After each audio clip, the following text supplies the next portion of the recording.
பேர் விக்டோரியா ராணி. எங்கள் மருமையை கீழே விழுந்துட்டார், ஒரு அம்மாவும் கீழே விழுந்துட்டாங்க. 2 பேர்த்துக்குமே காயம். அந்த அம்மாவுக்கு வந்து தலையில் 4 தையல் போட்டு திண்டுக்கல் ஆஸ்பத்திரியில் பார்க்க முடியாது, நீங்கள் மதுரைக்கு போங்க அப்படின்ட்டாங்க. கொஞ்சம் நேரத்தில் ஃபோன் வரமே நாங்கள் எல்லாம் அழுதுட்டோம். சந்தியாப்பரையை வேண்டி, அப்பா சந்தியாப்பரே எனக்காக நீங்கள் பரிந்து பேசுங்க, நான் வந்து சாட்சியாக மாறுறேன் அப்படின்னு சொல்லிட்டு அந்த நைட்டு இரவு முழுவதுமே அழுது தூங்கிட்டு இருக்கிறப்ப பெரிய ஒரு இடி மின்னல் மாதிரி வந்தது.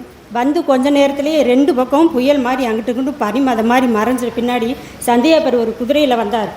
அந்த முகத்தை தான் பார்க்க முடிஞ்சிச்சு. அந்த பார்க்கறது முடிஞ்சு கொஞ்ச நேரத்துலேயே ஆண்டவரே நீ மன்னிங்க மன்னிங்க மன்னிங்க சொல்லிட்டு என் கூடவே இரும் ஓ இயேசுவே, நீர் இல்லாமல் நான் வாழ முடியாது, என் பக்கத்திலே இரும் ஓ இயேசுவே, நீர் இல்லாமல் நான் வாழ முடியாது.